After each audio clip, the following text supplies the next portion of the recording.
Normally, I wouldn't consider myself much of a horror game person. I'm not afraid to admit that when faced with a whole bunch of scary BS that I can't do much to combat, I'm more than happy to take the next logical step and run in the opposite direction. However, what happens when a horror game removes your ability to run? Phasmophobia, by definition, is a clinical term for those that suffer from an extreme fear of ghosts. And unlike in real life, as far as we can determine, here in-game that name and associated fear is more than justified. Phasmophobia, to quote its own Steam description, is an online 4-player co-op psychological horror game, where you and your team of paranormal investigators will enter haunted locations filled with paranormal activity and gather as much evidence of the paranormal as you possibly can.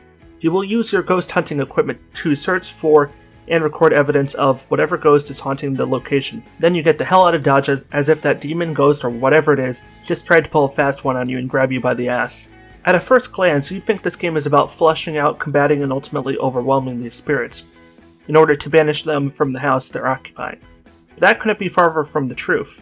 A hostile, combative situation is exactly what you're trying to avoid at all possible. There are some instances where to a certain degree you have to provoke the entity, and that's where we get to the main gameplay loop. Each match, or whatever you want to call it, relies strongly on randomization.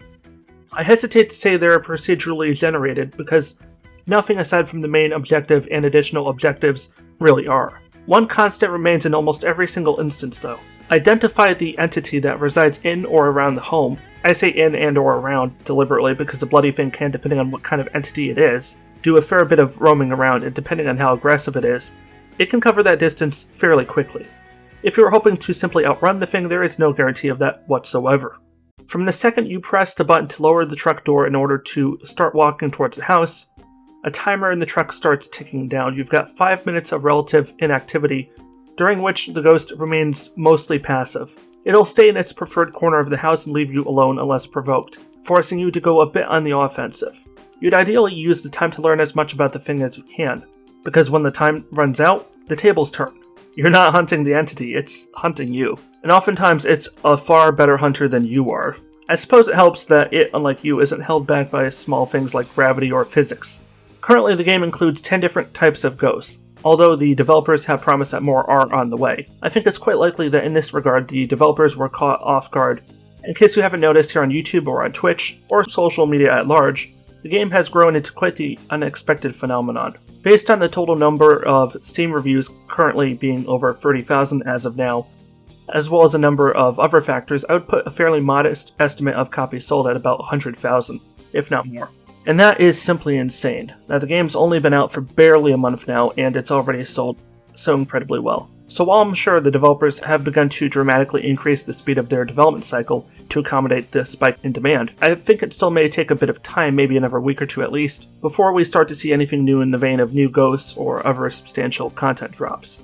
I mentioned this specifically because I have a strong feeling some of what I'm about to say at some point in this video may become outdated and antiquated.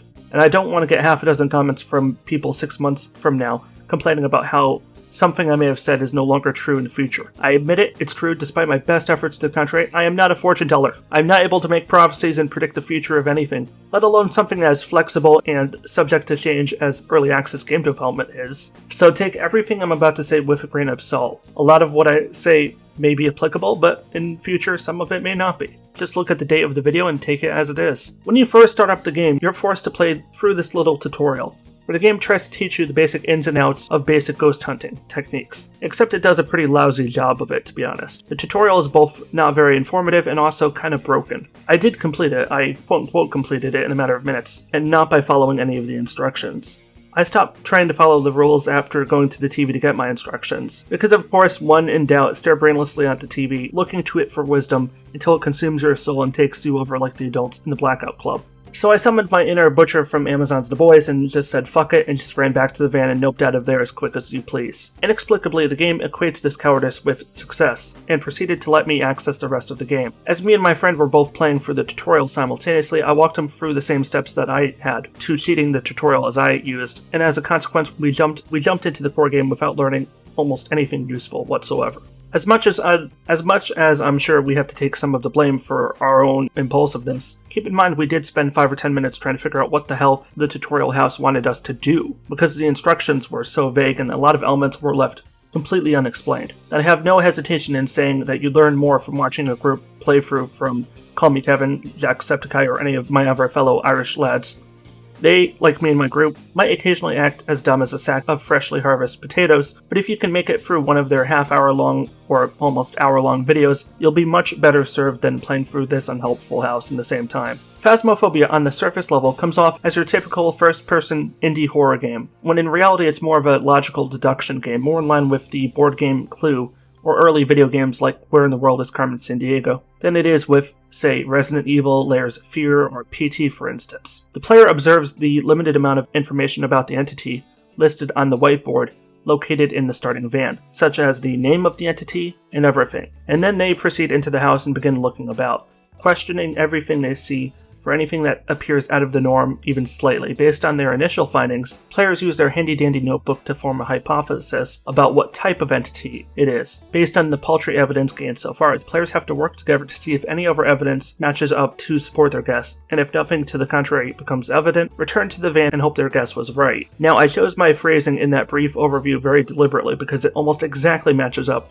with what we know as the scientific method. And I don't know, it just strikes me as very interesting to play a horror game from a methodical, analytical perspective, taking the entirety of the scientific method and condensing it, diluting it, you could say, into a very practical and fairly enjoyable gameplay mechanic, in a way that no other game really, that I can think of, has tried before. Horror games are by no means a stranger to having puzzle, minigames, and mechanics embedded within them, but usually these take the form of environmental puzzles or requiring the player to identify and memorize certain behaviors or patterns in a linear order. This kind of puzzle is a logical puzzle, requiring the player to possess a certain degree of critical thinking, logical thinking, while being able to react well under pressure. It may sound boring on paper, but trust me, when you're in a game playing with friends or on your own, relying on the in-game voice chat, which is proximity-based, trying to identify the right clues and trying to stick them together to identify what exactly is in the house with you, while also trying to keep track of where your friends are, you'll find it very difficult at times to focus on what you're supposed to be doing, especially when your 5 minutes are up and the entity takes its methodical gloves off and brings out its inner Rambo. One funny thing I do have to mention is that there doesn't seem to be much of a player limit in-game. You could easily have a dozen or conceivably dozens of players all in the same location, assuming said server could handle the strain of that many concurrent players. I don't know why you'd want to have 32 players in a single house level, designed for a normal maximum capacity of 2 to 4 players, but if you're a streamer or something and want to do something ridiculous and invite a chunk of your community to play alongside with you, that is an option for you. That said, when the ghost starts getting angry and goes on the offensive, that just means more bodies hitting the ground, but hey, as long as it's not you, that's all that counts, right? Let your subscribers fall left and right in front of you. Maybe their bodies will help slow the thing down so you can get away. What is dead may never die after all, right? Okay, yes, I'm having a little bit of fun here, but I'm honestly glad, despite how silly it is to jam-pack so many people into a fairly small map, I'm glad the option is there. It's just another way of experiencing the game, albeit a silly way.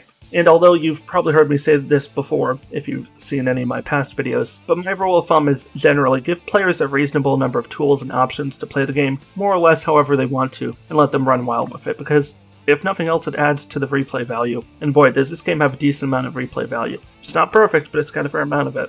There are a decent number of maps to choose from, with useful little brief descriptors outlining how many players are recommended in order to complete the objectives on said map. That said, you can play any of the maps by yourself in single player if you want to, even if the game itself recommends 2, 3, or 4 players. I would consider it nothing short of utter madness to try tackling one of the larger levels by yourself, especially if you end up dealing with one of the more dangerous ghosts, but the game does give you the option to go at it solo if you're brave or stupid enough to try. Now, while up to this point I have been giving this game a fair amount of credit for the things it's done right, I do want to spend a couple minutes addressing the things it does kind of miss the mark on. The sanity mechanic presented in-game all over time, especially if lingering in darkened rooms or areas, and also by witnessing paranormal activity all around the house committed by the ghost, the player will become more susceptible, is a mechanic that currently feels very shallow and is in great need of some expansion and fleshing out.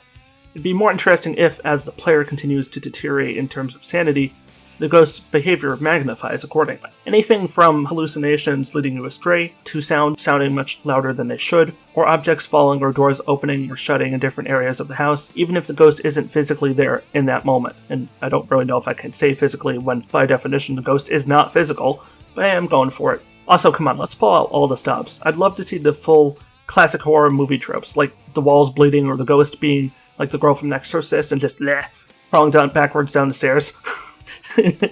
That movie scene scared me as a kid. I saw it once and it mortified me almost as much as Hermione from Harry Potter turning into a cat. That probably has to be on my top 5 scariest things I've ever seen in my, life. Or you can have the ghost start to mess up the walkie-talkies with static and prevent players from being able to communicate properly. There's more than one way to separate players. Currently, the game's only means of doing that is to close doors and lock players into a room or area. But if the ghost were to be able to do that to the communications system, that would add a new and personally more interesting secondary means of attack. I didn't mean to imply that the game doesn't already have its fair share of creepy moments. My playthrough with my squad of not necessarily helpful friends, including one friend who prefers hiding in a corner and waiting to die, and my other friend who's arguably better at his real-life talent for drawing than he is for dealing with supernatural BS or the game's sometimes buggy networking. We had a good time, but we weren't exactly the most capable lot. But hey, you get what you paid for. We had some fun times, but yeah, in terms of ghost hunting skill, I don't think we're going to have much of a career in that field. Ready to go demon hunting? I suppose. Hello? Hi. Hi. What do you have in your hand there? The radio. Okay, you do that, and I'll take the flashlight. I'm hearing creaky bullshit already. I think it's in here. Bill? How do you know? How do I know? Because I keep... That's how I know. That was the level, that was level 5. Okay, level 5, that doesn't really tell us a whole lot. You should be able to use its name to anger it. So yeah. Why do we want to anger it? Get its attention. Oh, you know why? Because it wants us to do a ghost event. Okay, so let's go in. You go in first. I need you as bait. I think it's over here to the left. How do I drop it? So, let's leave it alone. Bill, get the f*** out here. Oh, you put the book down? Okay. Yeah, I kind of want to see what it'll do. I didn't do that. Give it Bill? What? I didn't even say your name yet. I didn't say it. You, Barbara. I didn't. You, Barbara. I'm shining the light right around the corner. Oh, I heard it. Hiss, hiss. Go, go, go. Bill, run, run, run. Yeah, I'm coming. What do we have now? Banshee or Reverend. Okay. Neither of those sound good, to be honest. It was upstairs, right? Yeah, it was upstairs in one of the bedrooms. Uh-huh. Oh, Bill, get out, get out, get out, get out. Oh, no, no, no. We're f***ed, we're f***ed, we're f***ed. Are we? Oh! Oh! Oh! Bill? It's right there, it's right there, it's right there, it's right there. Bill? Did it kill you? Yeah, I killed it. Okay, stay with me. My body is in front of the front door. I'm a ghost right now. I'm walking around the house right now. I'm right in front of you. Yeah, hi. Is it nearby? I don't know. I don't see it. Is it between me and the door? Not right now, no. I'm trusting you. Better not be wrong. Did it write anything? Did you see? I didn't know what room it was, and then you panicked and ran downstairs. And then shit hit the well, that's as good a reason to panic as anything.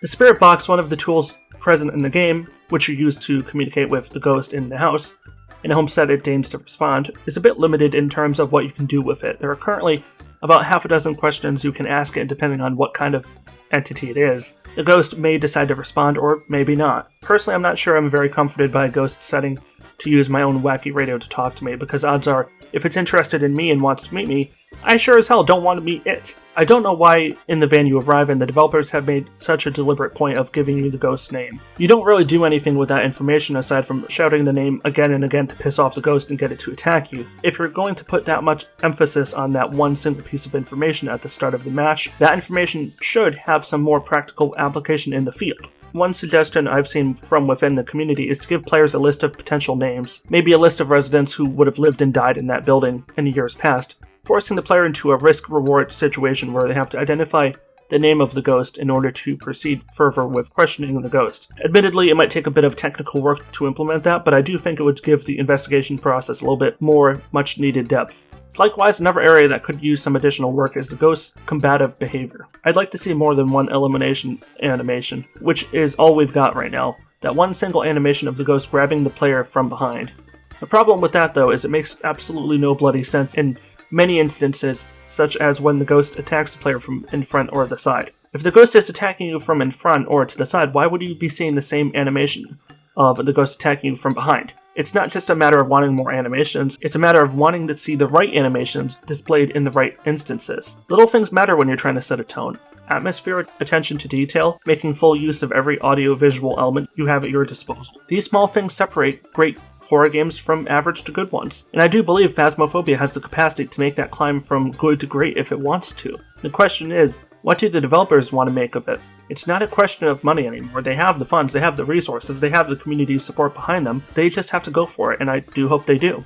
Phasmophobia has the rare personal honor of being added to my favorites list in my Steam library of my entire collection of digital games on Steam, which is quite considerable at this point, given the amount of games I've been given access to for review purposes. Only about 15% of them ever make it into my favorites list. Given only a few games every year get added to that list, I think it's safe to say that Phasmophobia is definitely one of my favorite new indie games of this year. It certainly has its faults, mainly in regards to some pretty flagrant and sometimes unintentionally hilarious bugs. And while I do have a couple of nitpicks with the game's AI and structural design, some quality of life improvements there would definitely make the game even more enjoyable. I am hopeful that over time some of the bigger issues I've outlined will be corrected and new features will be introduced to give the game some of that much needed depth that I mentioned earlier. Phasmophobia is currently available on Steam for the fairly low price of $13.99 USD. Usually I'm of the opinion that certain games are priced too high, but I think the retail price here is actually pretty reasonable. In fact, if the developers continue on their current roadmap of producing new maps, new ghost types, and new ghost hunting tools, I wouldn't necessarily be opposed to a small price increase when the game's ready to launch out of early access as a full complete product. If you like co-op horror games, a genre for years that I've wanted to see more of, it seems that 2020 and 2021 are setting themselves up to have a great selection of products for you to enjoy and choose from. I still like my single-player horror games, but it's easier to scare a single player when they're playing on their own than it is to scare a group of players that have the otherwise normal advantage of numbers. People feel more comfortable in numbers, and the mark of a truly good horror game, I think, is the ability to scare not just one player, but a group of players. And Phasmophobia does seem capable of pulling off that additional feat. I'm always a little hesitant with the ultimate question, one that I still get from people in the comments below videos like this, where they're like, but is it worth buying? Your video is called, is it worth buying? So tell me, is it worth buying? You didn't tell me if it's good or not. And the problem is, I can't. Not really. I'd be remiss and arrogant to presume that you yourself are going to like everything I like and agree with me on everything I say. I'm not a verified check mark on Twitter. I'm not stupid enough to believe that bullshit. I myself, months or even years later, find myself disagreeing with my earlier opinions. All I can tell you is I feel comfortable in saying in my position of reviewing this game is that it does an excellent job of doing exactly what it sets out to do as a horror game, scare people, while also having a number of interesting puzzle-solving mechanics for those that enjoy that puzzle-driven horror experience, without making those puzzles so complicated that they require entire walkthroughs in order to figure out how to achieve them. If you have an ounce of wits and a common sense, you should be able to do well enough to survive and succeed. With a bit of luck at your side, that is. If you like horror games or multiplayer, socially driven co-op games, this will appeal to you, I think. That said, if you want to wait it out for the fully complete version to release, instead of playing a incomplete product that is admittedly still a little bit rough around some of the edges, I entirely respect your point of view. As always, I'm interested to know what you guys have to say about it. What do you think of Phasmophobia from what you've seen of it? If you've watched any Let's Plays or live streams of it being played, or if you played it yourself, I'll be curious to hear your opinion as a player and as a member of that community. Feel free to let me know in the comments down below. I almost always engage with comments posted, and I look forward to talking to you there soon. But that's where I'm going to wrap it up for today. If you enjoyed this video, be sure to hit the like button, and if you want to support the work I do, consider subscribing and clicking the bell to opt into getting notified when I upload new videos. I upload more or less every week. Don't worry about me spamming your feed with daily uploads. I'm not one of those channels. I prefer quality over quantity. This channel is now on the verge of crossing 900 subscribers. I can't believe I'm already at this point. It's a very exciting milestone, and I look forward to hitting it in the immediate future. Soon enough, upwards and onwards to 1,000. To those of you that are subscribed and have followed me for a little while now, thank you for your support. Without your support, my channel wouldn't have been able to grow like it has been, even going so far as to double in size in the past year. So, thank you again. This is WarriorDan signing out. Stay awesome, everybody. Stay safe, and peace out.